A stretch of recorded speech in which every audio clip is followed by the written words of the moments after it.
Welcome back to another episode of Let's Talk About Human Rights, the show where we dive deep into all things human rights. I'm your host, Julz Allender from the California chapter of Youth for Human Rights International. Now, let me break it down for you. Our mission is to wake people up, to educate every single one of you on what your human rights actually are. Now, we focus on the United Nations Universal Declaration of Human Rights because these are the standards for everyone here on planet Earth, no matter your geographical location, color, or creed. Our aim? To empower the youth who are tomorrow's leaders to not just know their rights, but to fight for them, for themselves, and for everyone around the globe. And as always, we've got some real talk coming your way. Today, we're diving into a topic that is often taken for granted, yet it shapes the very core of our society: education. Now, let's face it, education can sometimes be the silent elephant in the room, too often overlooked or worse, delivered with less than stellar intentions or just plain laziness. Imagine an assembly line churning out graduates like a factory, quantity over quality. But here's the million-dollar question. What truly constitutes a good education? How do we measure if the education our children are receiving is up to par? Stick with us as we explore the metrics of educational excellence, the red flags of mediocrity, and what parents, educators, and policymakers can do to ensure our future generations are not just schooled, but truly educated. Each of us can recall that one special teacher who patiently ensured we grasped the material we were studying. And today we're honored to have such a teacher with us, so you won't want to miss this insightful journey into the heart of learning.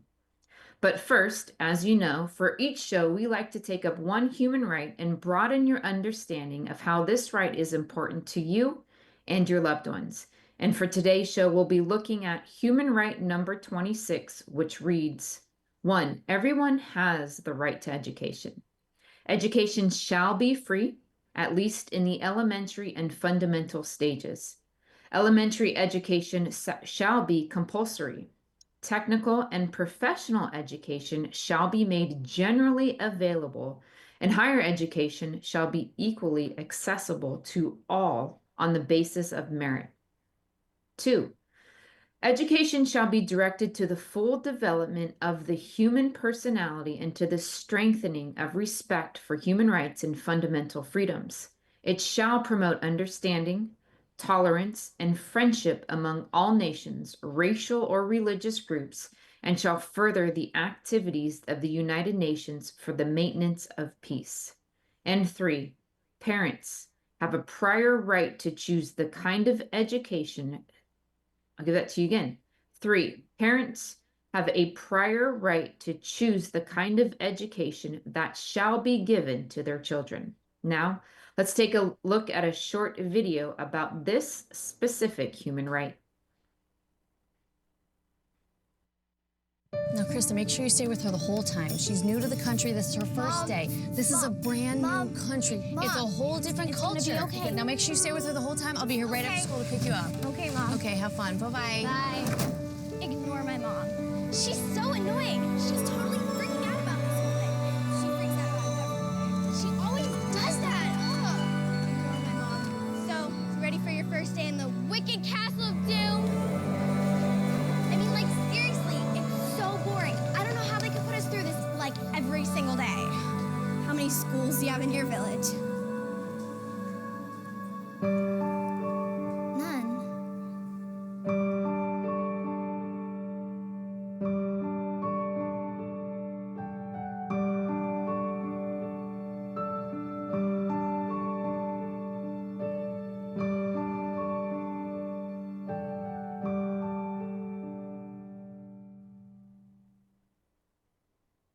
All right, we're about to get real about education. Let's be clear. Education isn't some newfangled concept. It's been around since the dawn of humanity. We're talking basic survival skills like knowing what to eat or how to keep clean, all the way up to the highbrow stuff like astrophysics or heart surgery. Now, where you find good education, you see opportunity. Societies with strong education systems move forward. They reach their goals. But in places where education is scarce, stagnation, despair, hopelessness, that's what you're looking at for the next generation. Education isn't one size fits all. There's the cultural education you get from your family, your morals, your history, the stories of triumph and tragedy. This isn't just about race or religion, it's about understanding your roots so you can connect with others. We all come from different cultures, and there's a whole world of them out there. Then there's formal education, your ABCs, your one, two, threes. These basics are your building blocks. And with the ability to research, now you've got the tools to master anything. From there, we move to specialized training, whether it's a trade or a college degree, where you zero in on the specifics of that profession. And don't forget on the job learning, where you apply all that book knowledge into the real world. Now, in our modern era, literacy is the cornerstone, not just reading, but understanding, not just accepting, but questioning. Education isn't indoctrination. It's about empowering you to look for yourself, to validate what you've been taught. With literacy, you're not stuck in a classroom. You're free to learn whatever you deem important. That is freedom of education. Now, here's where it gets spicy: education and equality. If you really want to talk about inequality, start with educational disparity. The well educated navigate society with ease. They understand the system, the money, and the laws. But those without, they're easy prey in a world full of wolves, signing bad deals and taking jobs that don't pay the bills. Education is the antidote to being exploited. And let's not forget, education isn't just about schools. 200 years ago, you learned at home. Now, we're more reliant on institution, which, let's be honest, can fail us. The United Nations says parents should choose their kids' education, but too often the state tries to control it. That's not just limiting, it's breaking down family bonds, which are crucial for a full education. Or worse, the institution teaches you to despise your family. Education gives you the power to learn, to grow, and to question. It opens doors, provides opportunities, and when everyone has access, we start to see some real equality. It empowers you to think critically, to challenge norms, to stand up for rights, yours and others. Education can lift you out of poverty, foster social cohesion, break down gender barriers, and make you an active participant in democracy. But remember, it's not just about having education, it's about having quality, accessible education for all. That's how we start moving towards a society where everyone has a fair shot. So let's stop playing around. Education isn't just a nice to have, it's the foundation for equality, mobility, and a society where everyone can thrive. We need to invest in it, defend parental rights, and make sure education isn't a luxury, but a right for every single person out there. And today we have the honor of being joined by an educator who truly embodies the spirit of teaching. My guest is Linda Danzack, a shining example of what a teacher can inspire to be. Linda has carved it out an illustrious career in Silicon Valley, the high-tech capital of the world, where she taught at one of the area's most prestigious schools. But she didn't stop there. She went on to establish her very own private institution, Stellar Learning Academy, right in the heart of Silicon Valley. And if that wasn't enough, Linda also extends her expertise through personalized tutoring services. And with that, I'd like to welcome Linda to the show. Welcome. Thank you very much. It's How great are to be here. Excellent. Well, we're very happy to have you join us today. And how are you doing?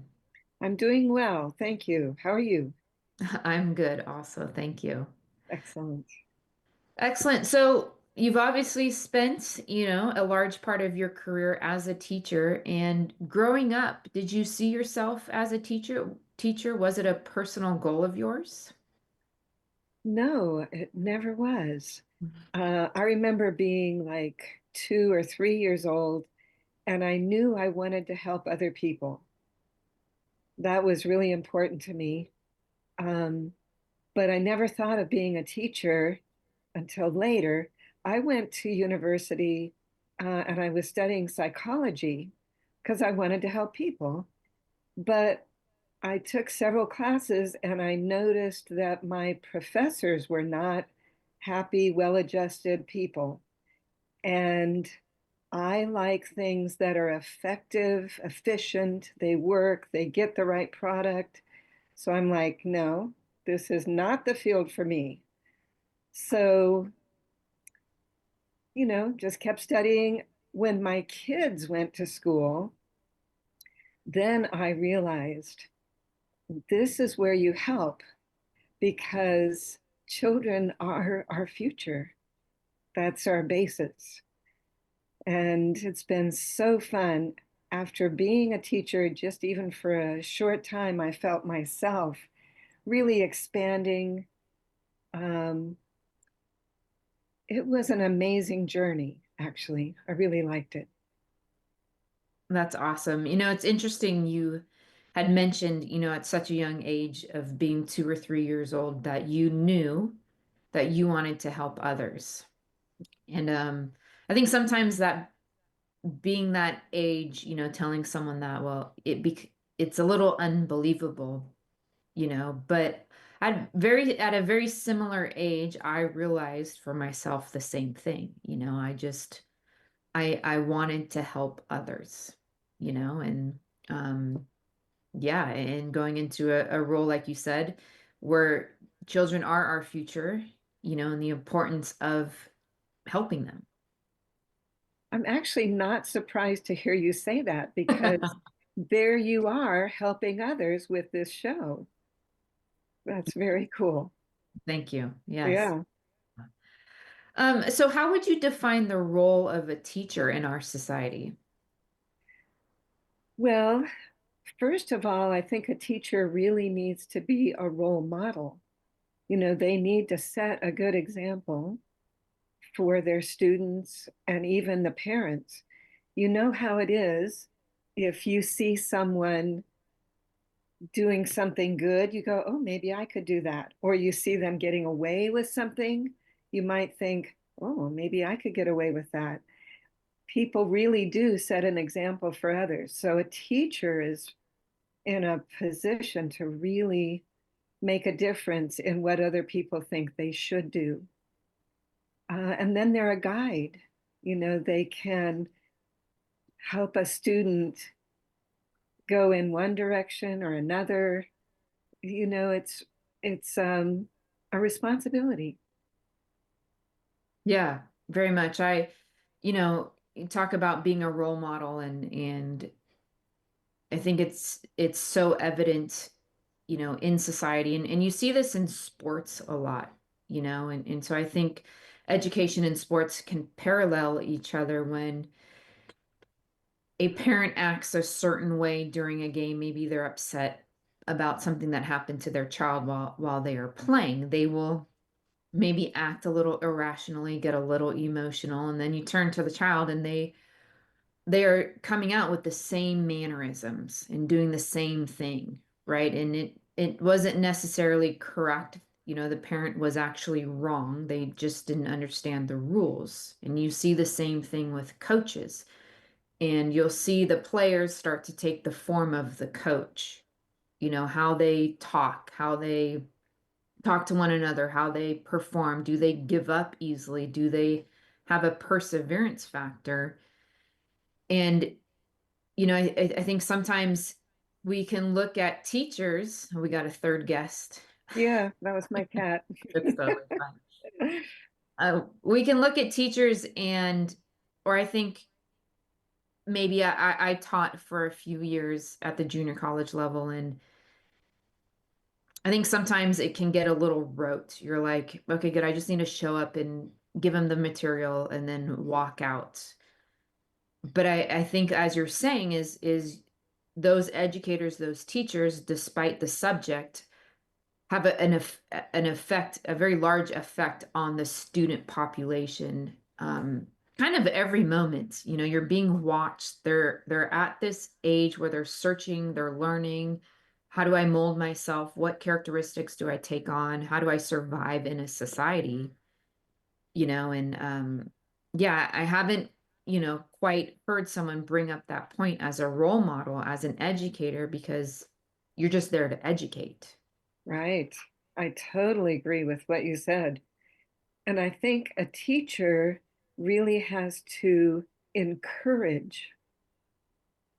In life, there's so many experiences that can beat you down, invalidate you, make it harder for you to confront and do well. Um, and a teacher is like an antidote for that. They give courage. They give tools to improve with life. And as a student watches their teacher, they're watching how do they interact with other students? How do they handle their problems in the classroom? Do they do it with anger or invalidation, or are they encouraging?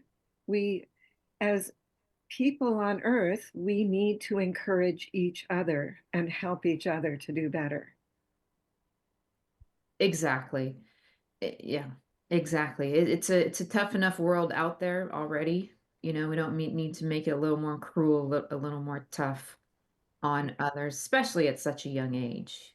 Yes, this is really true. And what is the purpose of a school anyway? It's to help prepare the person for life. And it has to be applicable. They can use it in life. Yeah, I think yeah. So I want to touch on that topic a little bit more, the applicability, right? But you had mentioned previously that teachers also need to be guides. Can you just elaborate a little bit more on that? Yeah. Um, so when a student is studying, if, like, say they're not doing well, um, maybe they're not interested, they're not happy with the subject, whatever, the teacher is a guide. I mean, they need to have an interpersonal relationship with their students and be able to say, what's happening? Do you need help? And find out, what does this student need? And they can guide them in the right direction. Of course, they can guide them in career choices. There's big choices and little choices. Right. Yeah, and I think, well, yes, we're in such a society with education. I mean, I experienced it. Um, I went from a private school to a public high school to a junior college to, I got my bachelor's degree and then went on and got my master's degree. And luckily for me, it was really, I had such a foundational education at a young age that I learned how to study, I learned how to learn, right? And so moving forward, education, if I was interested enough, and to your point, if it was applicable to what I wanted to do, was very easy, you know? Um, and education seems to a large degree, have come to this pass fail era, right? It's not necessarily about educating, but it's about did the student pass? Can we move them on? And which just seems very odd to me. Do you have any opinion on that, or what is your viewpoint? I do agree with you. Um, in Stellar Learning Academy, students move at their own pace, because I want them to spend more time, if needed, to really understand what they're learning. And if what they're studying is easy for them, it's a natural thing, then they can clip forward, at their own speed. And as they study, if they have any wrong answers in schoolwork, homework, testing, anything at all, that indicates they missed something. So we go back and we restudy and we retest. And our purpose is not to judge the student. I'm not interested in going, okay, you've got an F and you did worse than anybody else. I'm interested in that student doing well. So every student should be helped up to really understanding and being able to apply all of their materials. Yeah, it's when you look at the purpose of education, right, or why someone is trying to learn something or read something, it seems like a very common sense thing to do. Well, you didn't understand this. We want you to fully understand it. So why don't we just go back, and make sure you understand it? Yet, it's just not what is done kind of in the public sector. And the point of the show isn't to degrade or belittle or invalidate public education, but it is a fact. I mean, I've lived it, I taught it, and so with that, what do you notice with the student when you do go back and get them to understand things that they missed? Well, I notice that their interest picks up again, whereas they might have been confused or bored. They start getting interested and learning and wanting to be involved in the situation. I even notice that where they can start being sort of critical, cranky, being even maybe a little bit of a problem as a student, if we clear up their confusions, right down to all the words, we find any words they don't understand, that clears up their confused ideas. And then they are a happier person. They actually are a happier person and do better in their interpersonal relationships, in their studies. All of life goes better when they feel better. Wow. That's quite something, especially at that young age. If you can have that confidence and competence in you, I just think it really sets the foundation for a more successful life. It really does. And I've gotten students from other schools, sometimes public, sometimes other private, and we do this. We clear up their confusions, and you can see their confidence level come up. I've had a parent come and tell me more than once, thank you for giving my daughter back her confidence. It's a beautiful thing. It really is. That reminds me when I coached college basketball. Now, college basketball, so they've been playing, most of them, for, at least the last 10 years. Yeah. I would spend the first 2 weeks, well, probably not the first 2 weeks, the first week, and we would go through a terms list, which is probably about 6 to 8 pages of terminology. And I would partner them up and I'd put them out on the basketball court, and they would have to find the locations, find the very specifics on the basketball court, and then do the actions that were said on the paper, right? And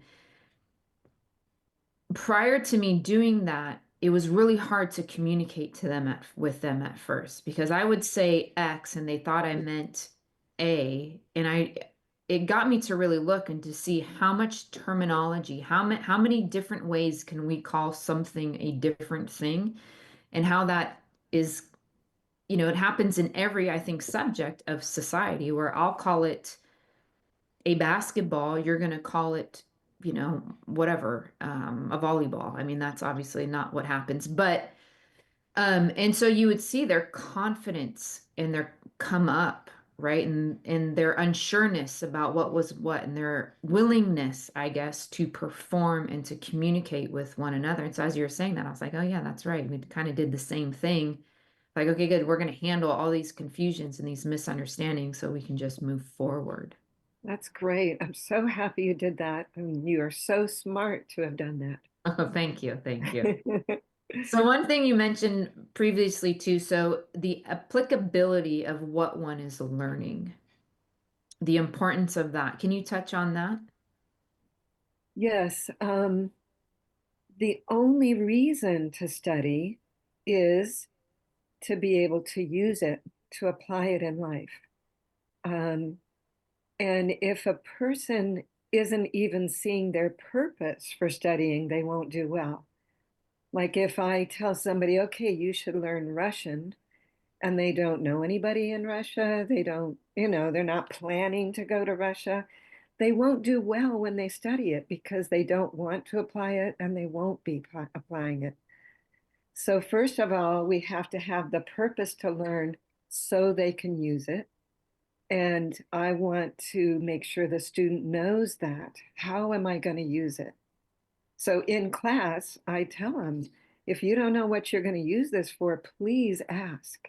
And we'll find examples of how you're going to use it because that brings up their interest in learning how to do it. And then, as we were talking about earlier, when we're doing testing or correcting homework or anything, we're looking, did they really get it? And mostly anytime one of my students studies something, I ask them questions about that. I actually check them out on their materials. How would you apply this? How do you do this? Show me. How do you do this division problem or whatever it is? And I'm going for they can apply it, they can use it. Yeah. I mean, makes sense to me. Why study something and not have a purpose for it? And, if I always looked back on my college education and, I had a specific goal is why I was going to college. I had a purpose, and that was to become a college basketball head coach. And so everything I did was tailored towards that. And so that's what I wanted to learn how to do. So anything that had to do with strengthening and moving the body, right? Physical performance, how to coach X's and O's, how to build a team is what really interested me. And I would say, you know, um, 20% of my bachelor's degree was probably around that. And then when I got into my master's, it was more hyper focused, probably about 70 to 80%. So I didn't have a purpose for all of these other things that I was learning at that time. But now looking at it, I go, yeah, maybe I wanted to know a little bit more about political science, to understand government and um, not be confused about what is going on at times. Um, so it just seems like the education system can maybe be a little more forward thinking or their applicability to that student. Like, what is that student needing and wanting? What are their goals? And not have to take, I take history of art and film and, I just I had no purpose for them. So it was like, yeah, whatever, I'll just get through. Right. Yeah. Well, educators can improve on that by letting their students know how they're going to use it. But families can do this too. Parents, can work with their children and go, what are you going to use this for? Mm. I'm sure a lot of our viewers are not educators, they're parents or aunts and uncles or grandparents. They can help children to know what are they going to use these things for. Yeah. Very, very, yeah, that's very smart. Oh. Yeah, it's makes sense. Let's have a purpose. So let's talk about student success. And how do you judge, and you touched on this a little bit, but how do you judge whether a student is succeeding in their studies? Well, first of all, I really keep an eye on my students as they study, and they study right in front of me. I'm not usually teaching lecture style.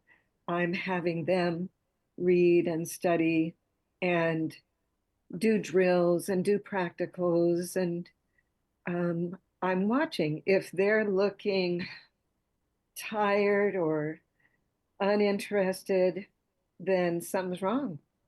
And I jump in and go, what's happening? And we look for what did they not understand or what do they need to see, right? I mean, if you're studying about cats and you've never seen a cat, that's not going to go well. So I'm really looking to see, are they engaged? Are they winning? Do they look bright? That's on a day-to-day basis. And then when they study, are they able later to build upon it, right? Like, can they apply it in later studies? Because when you study, you're working on levels and gradients and you're working up. Can you still use your earlier levels that you've learned? So it's just not pass fail on a test, is what you're telling me. No, I don't believe in fail. If you didn't Awesome. do well, we're restudying and retesting. Awesome. Your students are very lucky. Oh, thank you. I'm lucky to be a teacher. I love it. That's great. So you had mentioned in our previous conversation that the right to education is dependent upon human right 18, freedom of thought, and human right 19, freedom of expression. And can you explain why that is? Well, um, in some schools, what they're looking for is the student just memorizes and then like blurts it out on the paper in the test. But they don't really have to understand it. Um, and with that kind of an education, you're not making leaders, you're not making individuals who can go out in life and make good decisions. I want students to study their materials and be able to think their own thoughts about it. Let's talk about it. Let's have your own ideas, express your own ideas, and you have the freedom to do that. This way, people are getting bigger. As people, they're growing. And that's what we want for our leaders. We want expanded ideas.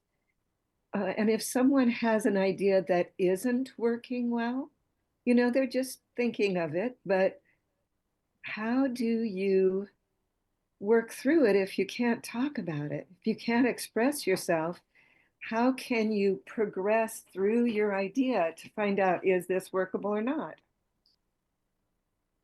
Right. Yeah. Yeah.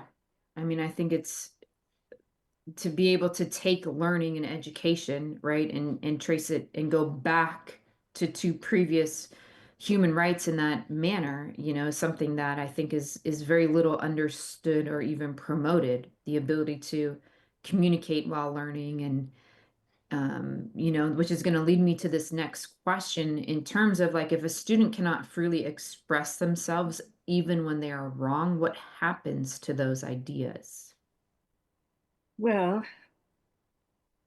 if somebody has an idea and they aren't able to express it, it can get stagnant and it can't grow. They can't develop it as well. As if you have somebody you can express it to, you can build upon it, you can interface and create. There's also the idea that if a teacher or anyone says you're wrong, they tell them they're wrong. Well, what is your first reaction when somebody goes, you're wrong?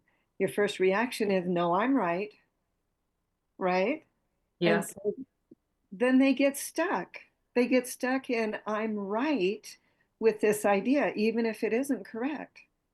So you really, when working with anyone, not just students, you want to recognize all their rightnesses, all the things that are right, and then discuss things that maybe aren't perfect and help them look at it, not just make them wrong. Yeah.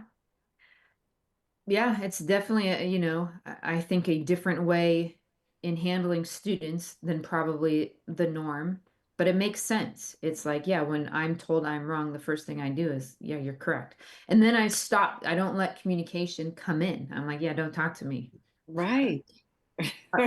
How dare you? That's right. Right? Yeah. Um, so yeah, yeah, I can see how the way that you're handling students in that manner allows the continuance of learning, allows them to continue to want to be there, instead of wanting to leave and, not feeling appreciated, I think, as students, I think which can be a common effect in being handled the other way. Yes. Yes. If you're invalidated, you don't want to stay in that space. No, no. And so Um, you had mentioned that you use a specific study technology. Is that correct? Yes. Can you Uh, tell? in my Go ahead. in my own studies, I ran across L. Ron Hubbard's study technology. And a technology is a method or the steps that you take to apply a science or an art. And these are steps that we take to study and do well in study.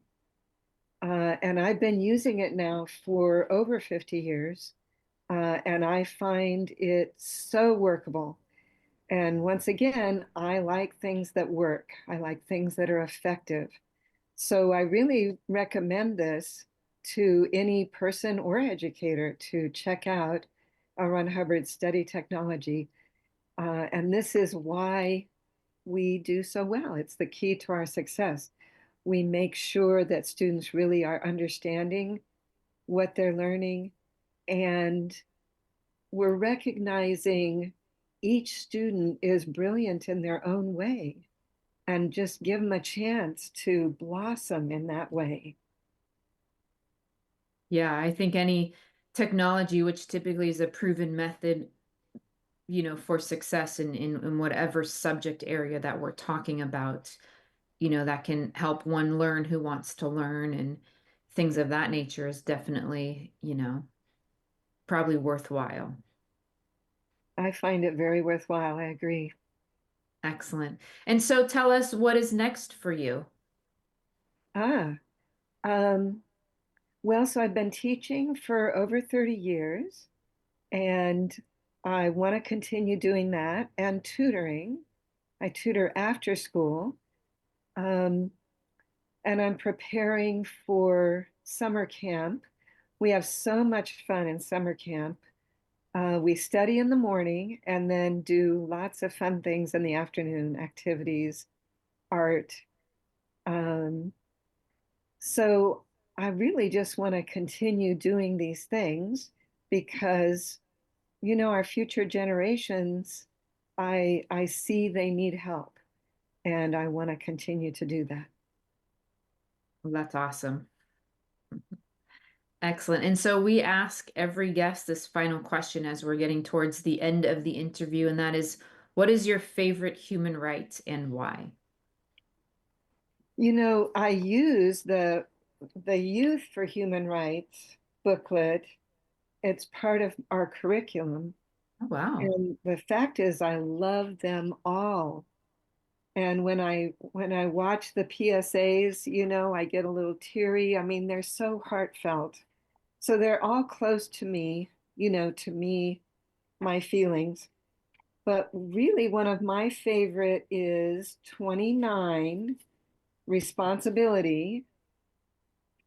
Um, and we have a duty to other people, and we should protect their rights and freedoms. And that's a lot to do with education also. We're protecting our students' rights and freedoms and helping them expand as people and achieve their potential, use their imagination. to grow and become wonderful citizens. So, number 29, responsibility, gets me. Does that to me as well. It's probably my favorite one as well. Oh, awesome. Awesome. Well, thank you very much, Linda, for taking the time and sharing what it is that you do for your students and just educating us on the topic of education. It was very, very informative, and so I appreciate you being here and for all that you are doing for your students. Well, thank you for having me and for what you're doing. This is a valuable service you're delivering. Human rights are so important for our whole planet. So thank you. Thank you for that, and I agree. Okay. All right, well, that's our show for the week. I hope, as always, you enjoyed today's episode and you learned something new about a very important topic. We've had, a number of educators on our show, as you know. We've interviewed a number of them, but I think for sure that this gives us a different viewpoint on the topic of education and the applicability to your life and your family's life. As I interview these wonderful guests, I do wonder what it is that you're going to do with the information. Are you going to share it with your family and friends? Are you going to start a Youth for Human Rights or United for Human Rights chapter in your area and help the continued education and fight not only for your rights, but for others? If you have an inspiring story, please let us know and we will include it in our future shows. You can check out our PSA videos that we have in 17 different languages on our website at youthforhumanrights.org. And please do check out our social media handles. Our YouTube channel is Let's Talk About Human Rights. Our Facebook is Youth for Human Rights California, and our Instagram and Twitter handles are at YHRCAL. You can also email us at talkabouthumanrights@gmail.com. Until next time, I will see you then.